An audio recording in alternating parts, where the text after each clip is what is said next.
Hello and welcome back. It's been a while, but here we are once again.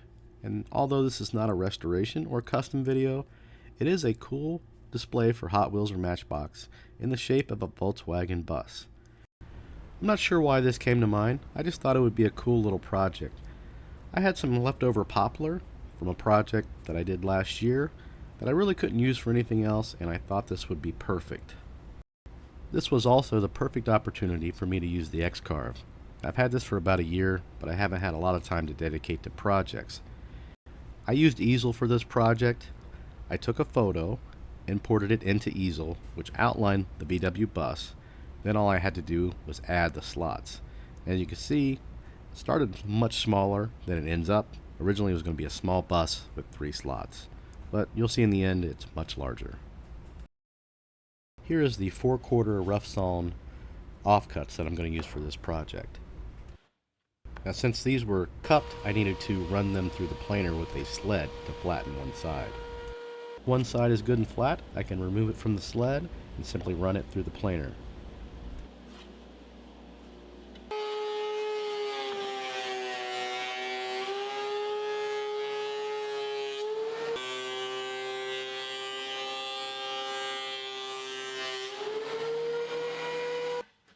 Sides on both pieces are perfectly flat.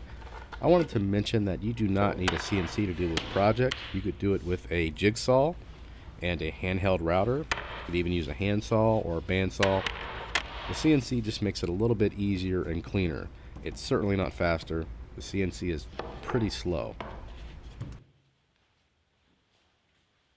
Instead of using the clamps on the CNC, I like to use double-sided Gorilla Tape. I stick it right to the wasteboard. I don't have to worry about the clamps getting in the way. Now these pieces are cut individually on the CNC. I set the home position, zero it out, and then I start cutting the first piece. Speaking of that, that's one thing I would change on this build. If I had a larger bit, I could have cut both the pieces stacked on top of each other. Alexa, turn on dust collector.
After they're cut out, I simply apply some wood glue to all of the surfaces, stack them on top of each other, and then I tack them in place.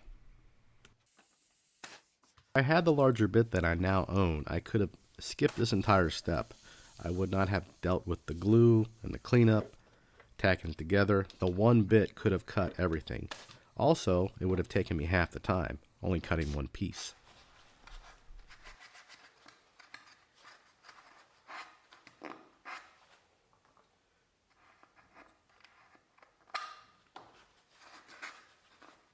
this is a bit overkill, but once the glue was cleaned up, I stack a bunch of steel weights on top of the display.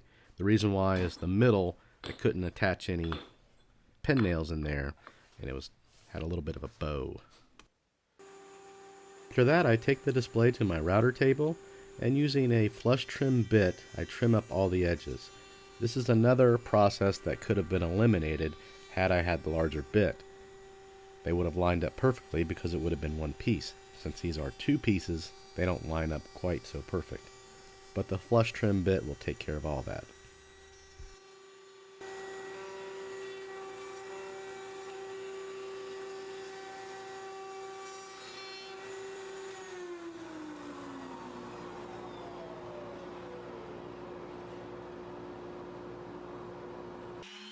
Next, I sand the entire display down with 120 grit, and then I move up to 220 as the final pass.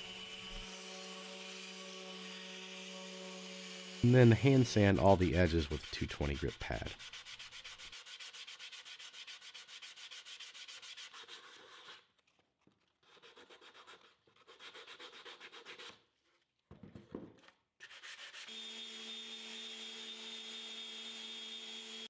Now I consider this more of an experiment, so I'm just going to finish it off with some Danish oil. Just get it in all the nooks and crannies. I only use one coat. If I were to make this for a nice display piece, I would finish it off with some shellac or some stain, and then after that I would put a top coat on it, like a clear coat or something like that. But I think it turned out pretty cool. Now this display holds 18 cars. If you remember, we started with 3, we made it up to 18, and I wanted to put all Volkswagens in there, but I don't have enough Volkswagens. So we've got some Volkswagens and some Porsches. That's going to wrap it up for this one. If you have any questions or comments, post those below. And as always, thanks for watching.